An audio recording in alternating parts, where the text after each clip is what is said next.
ഓണത്തിനും പെരുന്നാളൊക്കെ നമ്മൾ പുതിയ ഡ്രസ്സ് ഇട്ട് പോകും. അന്ന് കുറേ ആൾക്കാർ പറയും ഒരു അടിപൊളി ഡ്രസ്സ് ഇട്ടു, നല്ല രസമുണ്ടെങ്കിൽ ചെയ്യേണ്ടതെന്ന് പറയും. പക്ഷേ അതിലേതെങ്കിലും എത്തുന്നിട്ട് പറയും ഏടത്ത് കഴിഞ്ഞ കൊല്ലം കളിച്ച ഡ്രസ്സ് തന്നെ ഇട്ട് വന്നല്ല ഒക്കെ ചെയ്യില്ലേ, എവിടുന്ന് അടച്ചു ഡ്രസ്സൊക്കെ എടുത്തെന്ന് പറഞ്ഞാൽ ഡിമോട്ടിവേറ്റ് ചെയ്യും. അന്ന് ആ ഡ്രസ്സിനെ പറ്റി ആലോചിച്ചിട്ട് അൺഹാപ്പി ആയിരിക്കും നമ്മൾ. നല്ലൊരു ദിവസമാണ്, 10-15 ആൾക്കാർ അടിപൊളിയാണ് പറഞ്ഞിട്ടും ആ ഒരൊറ്റ ആൾ കാരണം നമ്മൾ അൺഹാപ്പി ആയി. അതായത് ഒരു 10-15 ആൾക്കാർ നമ്മൾ പോസിറ്റീവ് കാര്യം പറഞ്ഞിട്ടും അതിലൊരാൾ നെഗറ്റീവ് പറഞ്ഞതിൻ്റെ പേരിൽ നമ്മൾ എന്ത് ചെയ്യുക, ഡീമോട്ടിവേറ്റീവ് സങ്കടപ്പെടുക. ഇതിനെ വിളിക്കുന്ന പേരാണ് നെഗറ്റീവ് ബയാസ്. ഇത് വലിയ വിഷയമൊന്നല്ലെങ്കിലും സ്വാഭാവികമായിട്ട് എല്ലാ മനുഷ്യന്മാരുടെ മൈൻഡിലെ സംഭവം അത്. ഇത് നമ്മളുടെ പൂർവികർ കാട്ടിലൊക്കെ ജീവിച്ച കാലം ഉണ്ടല്ലോ, അന്നുണ്ടായ ഒരു മൈൻഡ് സെറ്റാണിത്. നമ്മുടെ ബ്രെയിൻ ഈ നെഗറ്റിവിറ്റി തരംഗങ്ങളെ വേഗം ഒബ്സർവ് ചെയ്യും. എന്നിട്ട് എന്ത് ചെയ്യും, ഈ ന്യൂറോൺസിലൂടെ അതിശക്തമായിട്ട് അമിഗ്ഡലയിലേക്ക് എത്തിക്കും. അതുകൊണ്ടാണ് നമുക്ക് ചില സമയത്ത് പേടിണ്ടാവുക, ഈ നെഗറ്റീവ് തോട്ട് ഉണ്ടാവുക.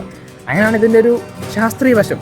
അപ്പോൾ ഒന്നുമില്ല, ഒരു പഴയ കാലത്തൊരു സിസ്റ്റം അത് ഒരു പുതിയ കാലത്ത് അഡാപ്റ്റ് ചെയ്യാൻ നല്ല രീതിയിൽ ബുദ്ധിമുട്ടുണ്ട്. കാരണം ഇപ്പോഴത്തെ കാലത്ത് അതിൻ്റെ ആവശ്യകത വരുന്നില്ല.